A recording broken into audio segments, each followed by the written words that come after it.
Hello, and welcome to the Nonprofit Leaders Network podcast. Today's guest is Dr. Pamela Brewer, Executive Director of Mind Talk. She'll be sharing with us today about starting a nonprofit and staying motivated.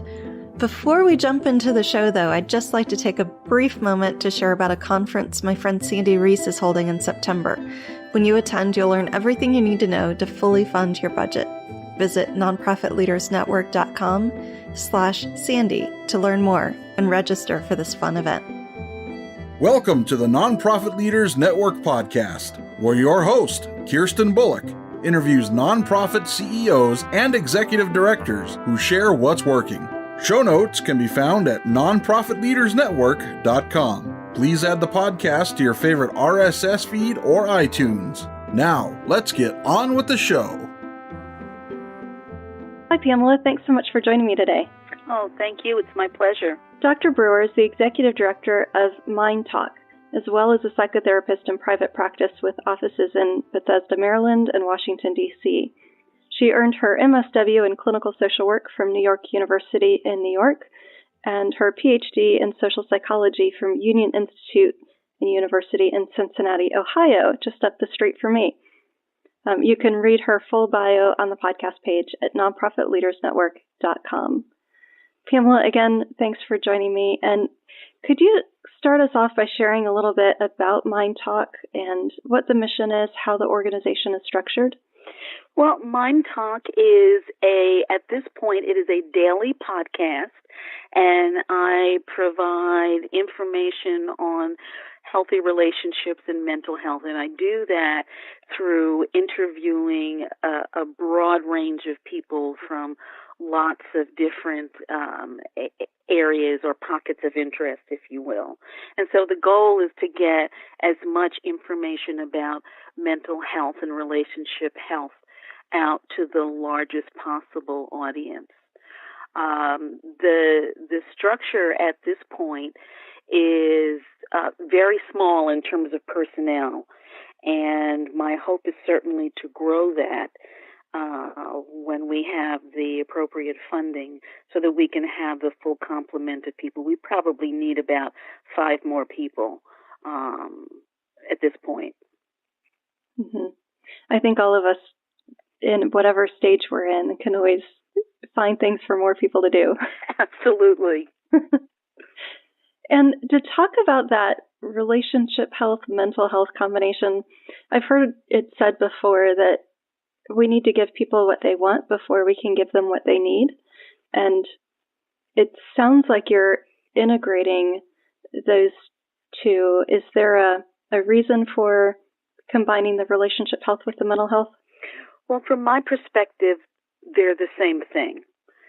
However, we still live in a world where there are sometimes difficulties for folks with thinking about mental health. They don't realize as often as certainly I would like that mental health is really the underpinning of everything we say, think, do, and feel. So when I say relationship health, that's something that people can more easily relate to, and they're more readily willing to talk about it and to look at the potential for change.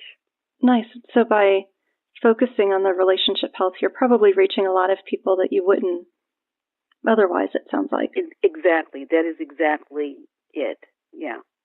Mm-hmm.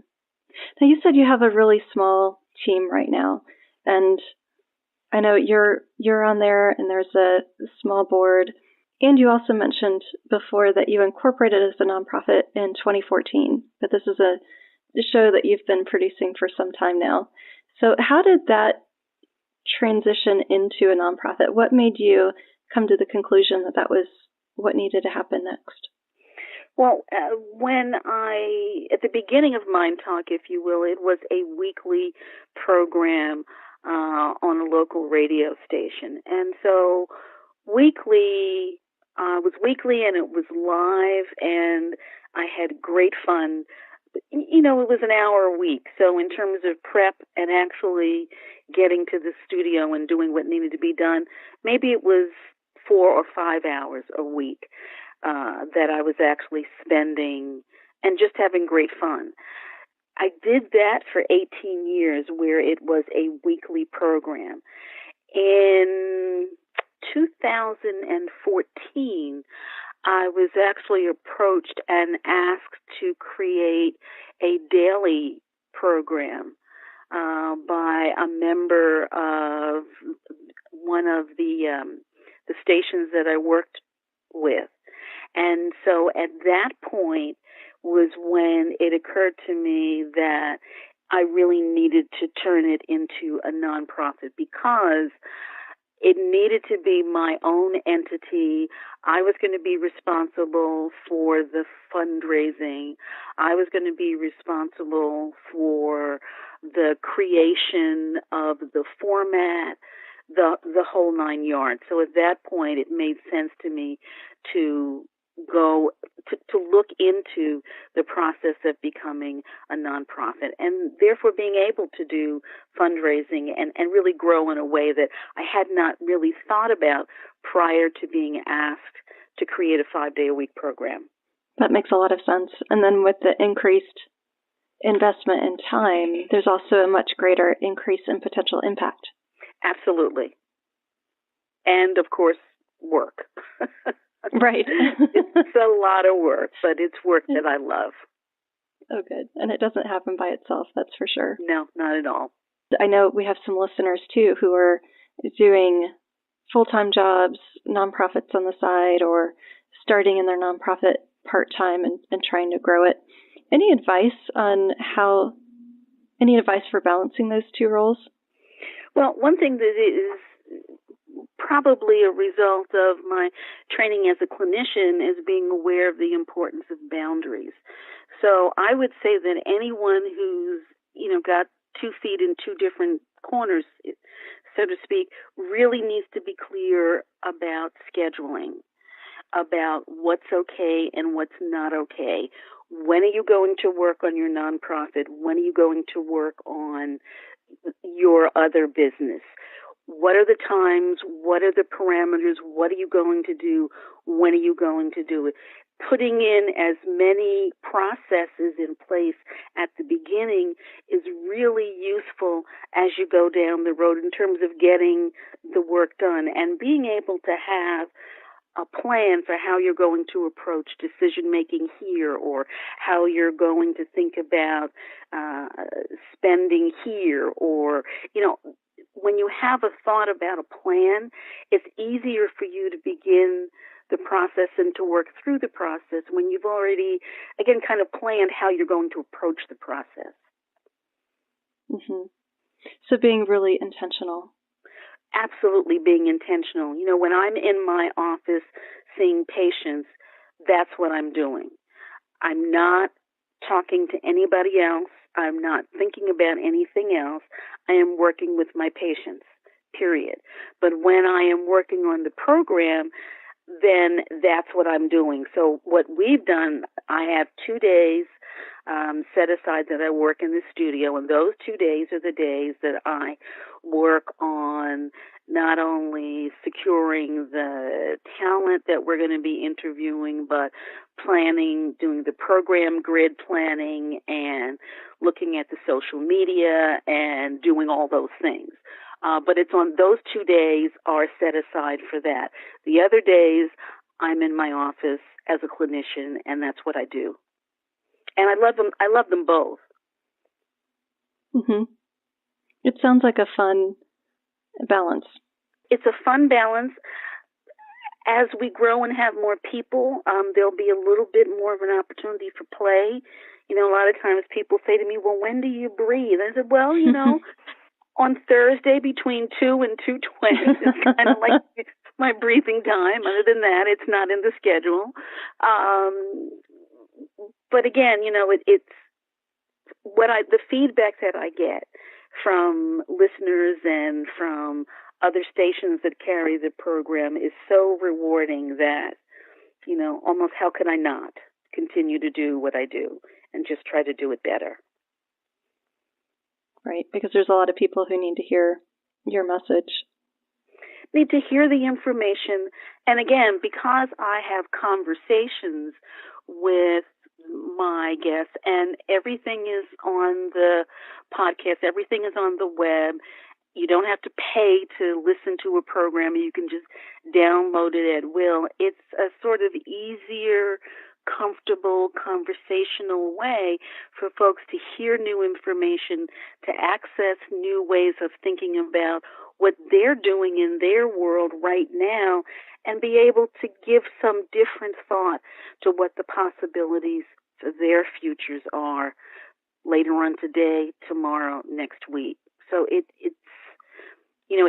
a challenge, but again, I think it's just so important. So many times, particularly in the world today, people can lose sight of the possibilities for a future and lose sight of having hope for themselves and hope for change and difference. And I think Mind Talk really helps people to see something different. And I look at mental health and I look at relationships from a really broad perspective.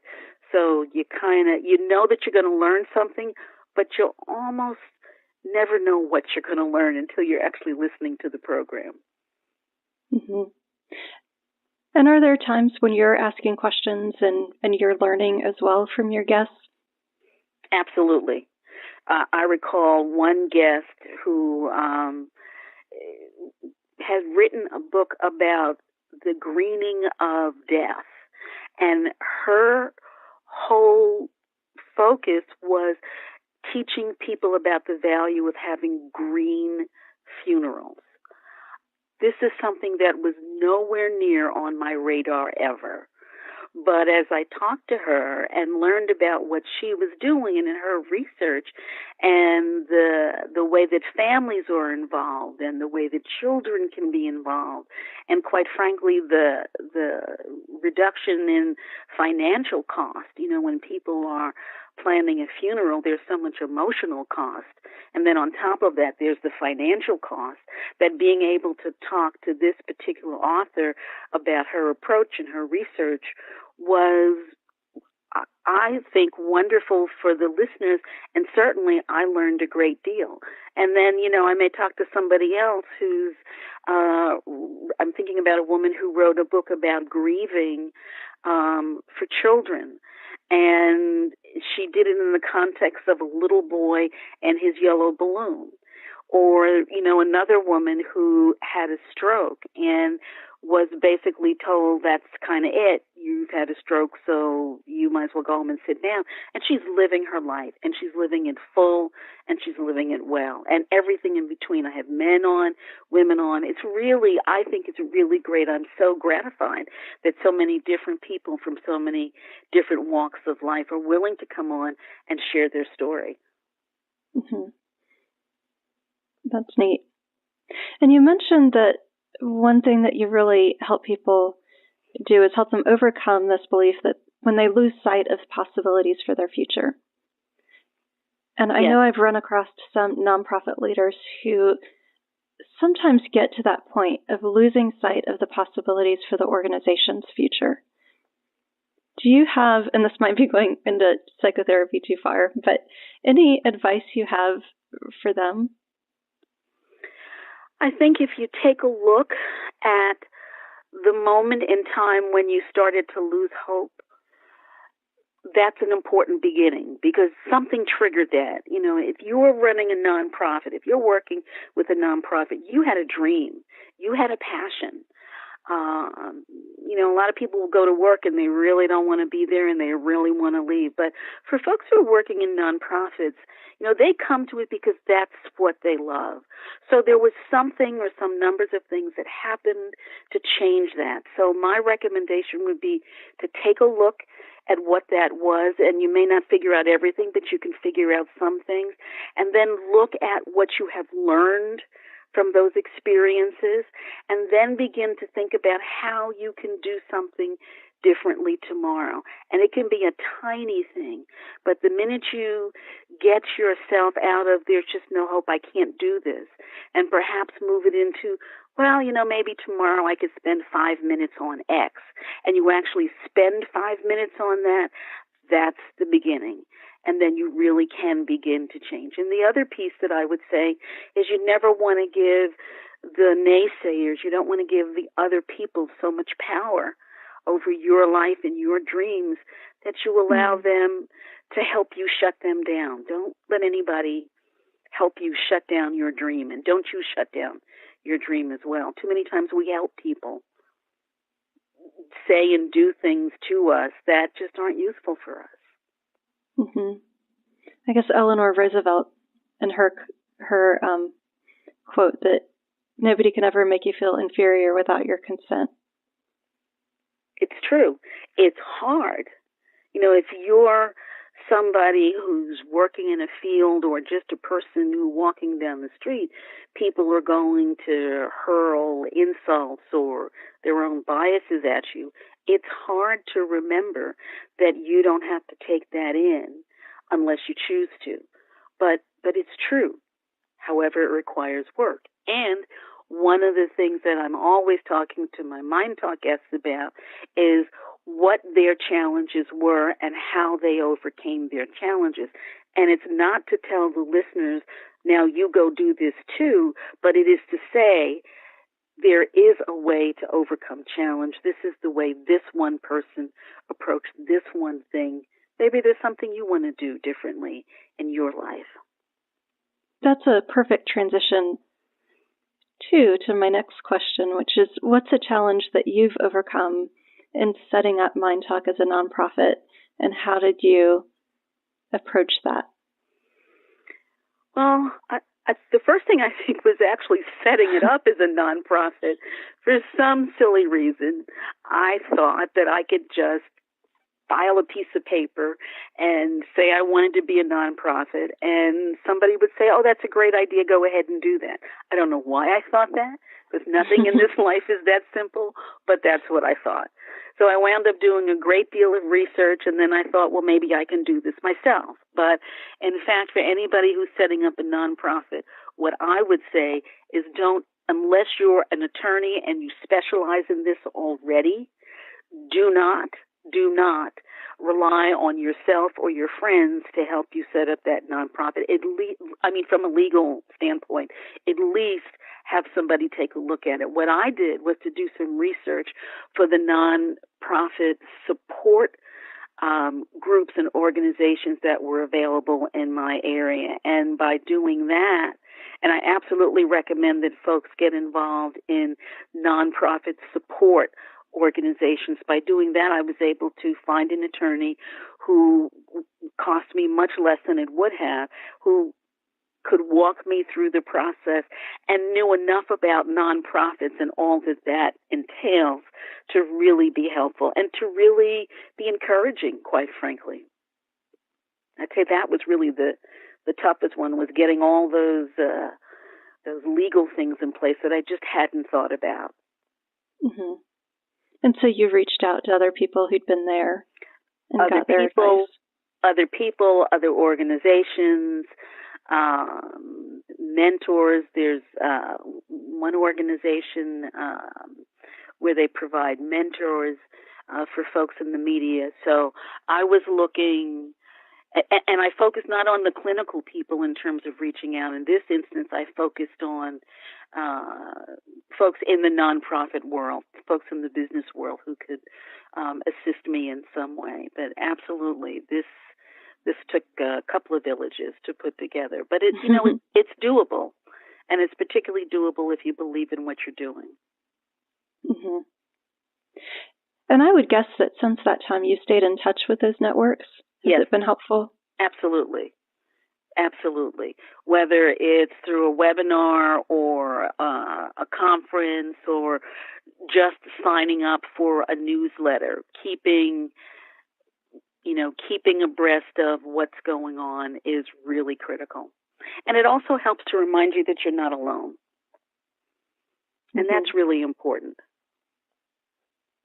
It is. And I've heard that from a lot of executive director or CEO people in those positions. Yeah. Because some days you can feel like there's nobody in the world but you who cares about what you're doing. And that's never true, but on those days when it feels like it might be, those are wonderful times to pick up that newsletter or that article, or just to go online to the website of that nonprofit organization that is really helpful and supportive. They can be real lifesavers emotionally, certainly.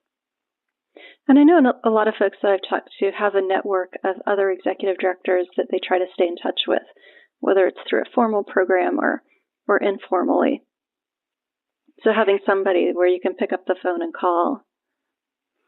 Absolutely. And actually I did that through my board, because I have a small board, but everyone on my board either has been or is in an executive director position somewhere.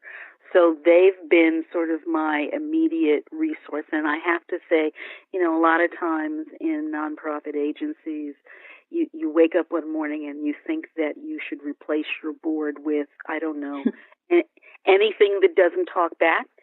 But I feel really fortunate that my board, albeit small, they're very much supportive and engaged and are actually my mentors as well.